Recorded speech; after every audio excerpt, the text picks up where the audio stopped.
솔직히 말해서 올해 책 읽지라에서 많은 사랑을 받았던 컨텐츠들을 보면 답을 딱 정해서 말해주는 자기계발서들이 많았어요. SNS에는 우리가 듣기만 해도 변화할 것 같고 꿈이 이루어질 것 같은 메시지들이 많습니다. 하지만 할 수 있는 마음만 있다고 부지런함이 따라오는 것은 아닙니다.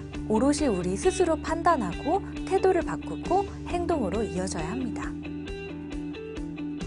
트리거의 저자 마셜 골드스미스가 라이프 스토밍을 냈습니다. 책 트리거가 행동의 변화를 촉구하는 방아쇠였다면 라이프 스토밍은 삶의 변화를 가져오는 질문들로 이루어져 있습니다. 마셜은 1차원적인 동기부여 이야기, 즉 할 수 있다는 말만으로는 우리의 삶을 변화시키는 데는 한계가 있다고 말합니다. 내부 통제는 내가 세상을 통제할 수 있는 힘이고, 외부 통제는 외부 환경이 세상을 통제할 수 있는 힘인데요. 전통적인 동기부여 강연은 내부 통제에 집중되어 있어서 외부 통제에 대해서 약소평가하는 경향이 있습니다.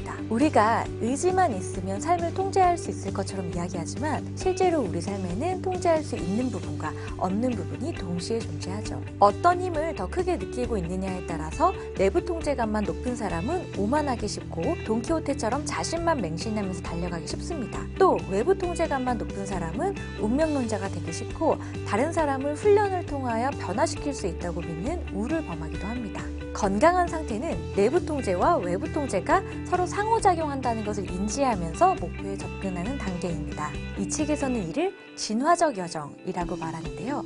개인과 환경의 영향력을 모두 인정하되 그 중간 지점에서 타협점을 찾는 게 아니라 스스로 환경을 조성하고 그 안에서 내가 최선을 다하고 또다시 환경을 조정하는 식으로 상호작용하면서 우리는 동적으로 진화해 나가는 것입니다.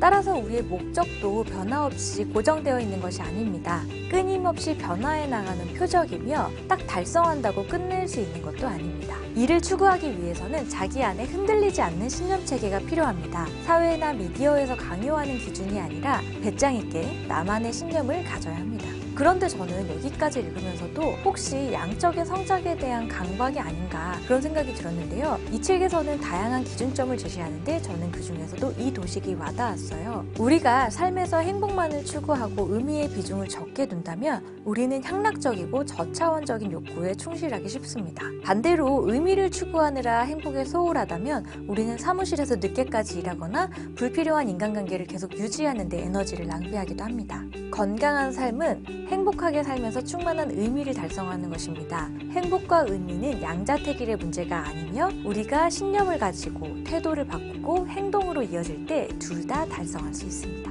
이 책은 나다운 삶을 살기 위한 100개의 질문과 도식으로 이루어져 있습니다.